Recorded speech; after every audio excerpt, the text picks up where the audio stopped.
সুপ্রভাত বন্ধুরা, block number 17তে আপনাদের স্বাগতম। তো আমি বর্তমানে এখন আছি মেঘালয় বর্নিহাট, ওই যে নিজন পাইপের ফ্যাক্টরির সামনে, মানে ওই জায়গা থেকে আজকে আমার লোড হবে। আর এই যে আমার গলায় দেখতে পাচ্ছেন, এগুলোর নাম কি আপনারা জানেন এবং এগুলোর কাজ কি আমি বলছি। ওই যে আমার গাড়ির সামনে দেখতে পাচ্ছেন ওই যে জায়গাগুলি খালি আছে, তাহলে ওই জায়গাগুলির মধ্যে রেডিয়াম ফিটিং করতে হবে এবং ওই জায়গাতে সাদা রেডিয়াম ফিটিং করতে হবে। তো ফিটিং আমি দেখাবো। গাড়ির সামনে লাগবে তো সাদা কালার, আর ওই জায়গাতে লাগবে ওই যে হলুদ কালারটা লাগবে। ওই জায়গাতে বডির সাইডের দিকে পুরা বডি একদম যাবে পেছন দিকে হলুদ কালার হয়ে, আর পেছনে লাগবে লাল কালার। আমি দেখাচ্ছি, ওই যে আমার গলায় আছে লাল কালার, ওইটা লাগবে পেছনের দিকে। ওই জায়গায় লাগাবো, নয়তো ওই জায়গায় লাগাবো, যে কোনো এক জায়গায় লাগালেই হবে। তাহলে দেরি না করে লাগিয়ে নেই, না লাগালে আবার এমবিএ দেখে ফেললে বা পুলিশ দেখে ফেললে আবার কিন্তু গাড়িটা ফাইন মেরে দেবে এই রেডিয়ামের জন্য। দেখতে তো বলে গাড়িতে রেডিয়াম ফিটিং করছিলাম, কিন্তু হঠাৎ করে আমার প্রোগ্রাম এসে যাওয়ায় এখন আর রেডিয়াম ফিটিং করতে পারলাম না। 10টা বেজে গেছে। এখন আমার গাড়িটা ভিতরে ঢুকিয়ে তারপর গাড়িটা লোডিং পয়েন্টে লাগালাম তিরপাল এবং বাটটা খুলে দিলাম। বাটটা খুলে লোডিং করতে প্রচুর কষ্ট হলো, কিন্তু কি করব, গাড়ি তো এভাবেই লোড করতে হবে। তাহলে দেখো কিভাবে আমার গাড়িটা লোড হচ্ছে। ওইখানে দিচ্ছে অ্যাঙ্গেল পাতি দিচ্ছে, যেগুলো বড় বড় কোম্পানির শাটার বানানো হয়, ওইগুলার জিনিসপত্র আমার গাড়িতে লোড হচ্ছে। তো দেখো কিভাবে লোড করতে হয় এবং খুব কষ্ট হয় এভাবে লোড করতে গেলে। বারটা খুলে দিয়েছি, কিন্তু এখন লোড করার পরে লাগাতে পারবো কি না সেটাই চিন্তা করছি, কারণ বারটা পরে লাগানো প্রচুর কষ্ট হয়। আবার এইসব জিনিস কিন্তু ওই অ্যাঙ্গেল পাতিগুলো আবার হাতে লোড করা যায় না, অসম্ভব। তাই ওগুলা ক্রেন দিয়ে লোড দিচ্ছে ওই ড্রাইভার বসে। তো এই ফ্যাক্টরিটার নাম হলো নিজন ফ্যাক্টরি, এবং ওই জায়গাতে অ্যাঙ্গেল পাতি থেকে একদম পাইপ, জলের পাইপ অব্দি সব কিছুই ওই জায়গাতে বানানো হয়। তো মোটামুটি আমার লোডিং এখন কমপ্লিট হয়ে যাবে ওই মালটা দেওয়া হয়ে গেলে, এবং তারপর আমি গাড়িটা কাটা করে ফাইনাল করে নেব এবং মাল কতটুক হলো শেষ করে তারপর আমি তিরপাল বেঁধে নেব। তো এখন কাটা করে আমার গাড়িটা ফাইনাল হলো। তারপর আমার ফাইনাল হয়ে আমি চালান নিয়ে চলে গেলাম অন্য জায়গায়। তো বন্ধুরা, কাল তো আর রেডিয়াম লাগানো দেখাতে পারিনি, কারণ কালকে রেডিয়াম লাগানো শেষ করতে না করতে আমার লোডিংয়ের প্রোগ্রাম এসে গিয়েছিল এবং গেটের ভিতরে গাড়ি ঢোকানোর জন্য বলছিল, তাই আর পরে আমি দেখাতে পারিনি যে রেডিয়ামটা কীভাবে ফিটিং করলাম। তো ওই দেখো রেডিয়ামটা আমি দেখাচ্ছি, ওই যে সামনে রেডিয়ামটা লাগিয়েছি, ওটা সাদা রেডিয়াম, ওই যে লেখা আছে ওইখানে রিপ্লেসিং স্টিকার, রেডিয়ামও বলে আবার রিপ্লেসিং স্টিকার বলে। বডির সাইডেও লাগিয়েছি, দেখাচ্ছি। এই যে বডির সাইডেও লাগিয়ে নিয়েছি পুরাটা, একদম পুরা গাড়ি সামনে থেকে পেছন অবধি লাগাতে হয় এই যে রেডিয়াম। তো বডির দুনো সাইডে থাকে হলুদ রঙের রেডিয়াম এবং পেছনে থাকে লাল রঙের, তাই পেছনে লাল রঙের লাগিয়ে দিলাম। ওই যে পেছনটা দেখো একদম পুরোপুরি ভালোভাবে লাগিয়েছি, ওই যে ওই সাইডেও লাগিয়েছি, ওই দিকেও লাগিয়েছি, দুনো সাইডে, ওই যে বডির সাইডে। তো এখন বলছি এগুলো লাগানোর কারণ কি এবং কী কারণে এগুলো লাগানো হয়। রেডিয়ামগুলি লাগানোর কারণ হচ্ছে, যদি রাত্রিবেলা সামনে থেকে কোনো গাড়ি আসে, তাহলে আমাদের গাড়ি তো অনেক সময় রাস্তার সাইডে খারাপ অবস্থায় থাকবে, বন্ধ অবস্থায়, তো আমরা তো সাইডের লাইট এবং হেডলাইট ইন্ডিকেটার সব কিছু বন্ধ করে দেবো, না হলে তো ব্যাটারি ডাউন হয়ে যাবে। তাই রাস্তার সাইডে গাড়ি থাকলে সামনের দিক থেকে আসা গাড়ি, রাত্রিবেলা আসা গাড়ি, ওর গাড়ির হেডলাইটের আলো ওই রেডিয়ামের মধ্যে পড়বে, রেডিয়ামের মধ্যে পড়ে ও গ্লেজ মারবে এবং বুঝতে পারবে ও ড্রাইভারটা যে সামনে আমার গাড়ি আছে, তাই ও সতর্ক হয়ে যাবে। এবং সেম টু সেম ওই যে সাইডে যে লাগিয়েছি রেডিয়াম, সেম ওই যে লাগিয়েছে সাইডেরগুলা। তো এগুলো যদি আমার বাদিক থেকে গাড়ি আসে, যেমন ওই দিক থেকে যদি গাড়ি আসে, তাহলে রাত্রিবেলা ওটা বডির মধ্যে ওই রেডিয়ামের মধ্যে ওর হেডলাইটের আলো পরে ও ওটার আলো বিকৃত হয়ে ও ড্রাইভারটা বুঝতে পারবে যে ওইখানে গাড়ি খাড়া আছে, তাই ও সতর্ক হয়ে যাবে। তাই ওগুলি লাগানো হয়। আর ওগুলি না লাগালেও এমবিআই ফাইন করে, শুধু ওইটার জন্যই, আর কিছু না।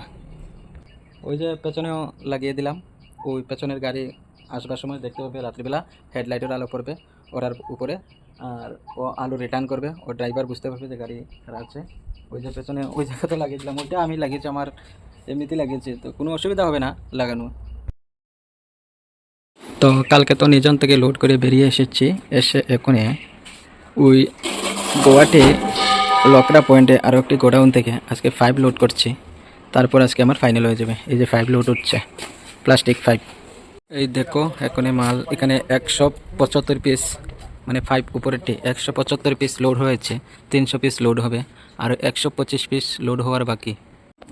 তো ওই দেখো গাড়ির উপরে চলে আসলাম, ওই জায়গাতে এমনিতেই বাট্টার মধ্যে পাইপ লেগে গেছে এবং ওইগুলা দিয়ে দিয়েছে বাট্টার উপরে, এগুলো ছোটো পাইপ, এখানে 6 বান্ডিল দিয়েছে। তো মাল দেওয়ার জায়গা হচ্ছে না এবং ওই পাইপ বরাবর আরও কার্টুন যাবে বলছে, আরও 80 কার্টুন, আর পাইপ আরও বাকি রয়েছে 125 পিস। তাহলে আমি কোথায় নেব এই মাল? আর তো জায়গা নাই। আজ 3 দিন ধরে লোড করছে গাড়ি 3 জায়গা থেকে, ওই জায়গাতে আজকে লাস্ট। তো প্রথমে লোড করলাম আইসবিডি গুয়াহাটি, আইসবিডির ওইখান থেকে কাটাবাড়ি বলে, কাটাবাড়ি থেকে সাগর স্টিল থেকে ওইখান থেকে লোড করলাম 3.5 টন প্লেন শিট। তারপর আমাকে প্রোগ্রাম দিয়ে দিল মেঘালয় বনিহাট থেকে, বনিহাট গেলাম, বনিহাট গিয়ে ওইখান থেকে আরও লোড করলাম 15 টন ওই যে অ্যাঙ্গেল পাত্তিগুলা ওইসব। তারপর আজ এলাম ওই লখরা, আবার গুয়াহাটি এলাম, বনিহাট থেকে আবার গুয়াহাটি এলাম, গুয়াহাটি এসে লখরাতে এসে ওই 5 লোড করছি আজ। কিন্তু এতই দুর্ভাগ্য, 5 জায়গা হচ্ছে না, মাল তো আর জায়গা হচ্ছে না। এখন লেবার বলছে চলে যাবে আর আমাকে বলছে আর হাই মাল না নিতে, তাহলে আমি কিভাবে নেব? দুঃখে আর সহ্য হয় না, গাড়ি চালানি শিখে মনে হয় জীবনে পাপ করেছি। এই যে বডিতে তো আর জায়গায় নেই, আবার কার্টুন কীভাবে যাবে দেখাচ্ছে আপনাদের, কার্টুন কত বড়, এই যে কার্টুনগুলো যাবে, তো এই কার্টুনগুলো কি জায়গা হবে? জায়গা হবে না, তাই আমি ট্রান্সপোর্টারকে ফোন করলাম। এই যে কার্টুন এক একটা 1 ফুটের বেশি আছে, 2 ফুটের থেকে কমও আছে। প্রথমে তো জায়গা হচ্ছিল না, তাই ওই 50টা 5 গাড়ি থেকে নামিয়ে তারপর ওই কার্টুনগুলো দিয়েছে, এখন জায়গা হয়েছে। সময়টা খুব খারাপ চলছে, এই যে কতদিন ধরে বসে আছে গুয়াহাটি, গাড়ি তো নিয়ে বেরোলাম কিন্তু এখন আবার স্টিয়ারিংয়ের প্রবলেম, স্টিয়ারিং বক্সের সমস্যা, স্টিয়ারিং জাম হয় এবং তেল পড়ে যায়, তাই মিস্ত্রি ভাই এসেছেন, উনি কাজ করছেন। শুভ সন্ধ্যা বন্ধুরা, তো গাড়ি তো লোড করে নিলাম আর বিকেলবেলা আর কিছুই দেখাতে পারলাম না, কারণ গাড়ি লোড করে মাল মিলাতে আমার প্রচুর কষ্ট হচ্ছিল আর গেমে পুরো শরীর ভিজে গিয়েছিল, যার কারণে আমি ভিডিওটা পুরোপুরি আর বানাতে পারলাম না। এখন হয়ে গেছে রাত্রে 8:40 বাজে, আরও 10-15 মিনিট পরে আমি বেরিয়ে যাবো, তখন গুয়াহাটি 90 উঠে যাবে, তখন আমি রওনা দিয়ে দেবো। তো চলো পেছনটা দেখাচ্ছি আমি কীভাবে বাঁধলাম। ওই দেখো পেছনটা বেঁধে নিয়েছি সুন্দর করে, আমরা এভাবে বাঁধি। আর ওই যে বলছিলাম রেডিয়াম, এমনিতে তো দেখা যাচ্ছে না, ওই যে মোবাইলে ফ্ল্যাশ করে গ্লেজ মারছে, ওই দেখো ভিডিওর মধ্যে দেখা যাচ্ছে। তাই রেডিয়ামের কাজটা হলো এটাই। ওই যে বডির সাইডে যেগুলো দেখছো ওই যে রেডিয়াম, দিনের বেলা আমি যেগুলি লাগিয়েছিলাম, এই যে এমনিতে আমি দেখতে পাচ্ছি না কিছু, কিন্তু মোবাইলের যে আলো পরে কিন্তু এইগুলা গ্লেজ মারছে, এই যে। তাই সেম টু সেম রাত্রিবেলা এভাবে কোনো সামনের দিক থেকে আসা কোনো গাড়ির হেডলাইটের আলোয় এগুলা গ্লেজ মারে, এই যে সামনেরটা দেখতে পাচ্ছ। ঠিক আছে, তাহলে আরও অল্প করে বেরিয়ে যাব। তো বন্ধুরা এখন রাত্রি বাজে 9টা, গুয়াহাটিতে 90 উঠে গেছে, তাই আমি বেরিয়ে পড়লাম। তো বন্ধুরা এখন আছে হস্তিনাপুর, 9 মাইল গুয়াহাটি। তো লাইন খরচা উঠাতে হবে আমার এখানে, তাই এটিএমে তো বললাম দেখি কত লাইন খরচা দেয়। লাইন খরচা তো দিয়েছে 21,000, কিন্তু আমার 21,000 লাগবে না, 8,500, তাই 8,500 দিয়ে দিলাম। তো বন্ধুরা ব্যাংকে থেকে 8,000 টাকা উঠানোর কারণ হচ্ছে বেশি টাকা যদি ওঠাই তাহলে রাস্তার মধ্যে ডাকাতে হলে সব টাকা ডাকাতে নিয়ে যেতে পারে, অথচ এটিএমের আশেপাশে কিন্তু অনেক সময় কিছু খারাপ ছেলে বা অন্য মানুষ দাঁড়িয়ে থাকে, তাই আমি পুরো টাকাটা উঠালাম না, আর পুরো টাকাটা উঠাবো আর বাড়িতে গিয়ে। তো বন্ধুরা এখন আছে 20 মাইল এই ভারত পেট্রোল পাম্পে, ওই পেট্রোল পাম্পে আমি সকালে ডিজেল ভরবো, ওইখানে 20,000 টাকার ডিজেল মেসেজ দেওয়া আছে। আর গাড়িটা ওই জায়গাতে সাইড করে নিলাম, ওইদিকে লাইটের আলো আছে, কোনো সমস্যা হবে না, পেট্রোল পাম্পের ভিতরে সিকিউরিটিও থাকে। আর ডিজেলও নিতে পারবে না, ওই যে ডিজেলও অন্ধকারের মধ্যে লাগেনি, ট্যাঙ্কিতে আলো করছে, তাই ডিজেলও কেউ চুরি করবে না এবং নিরাপদে। আর বন্ধুরা কেমন লাগলো এই ভিডিওটা সবাই জানাবেন। আর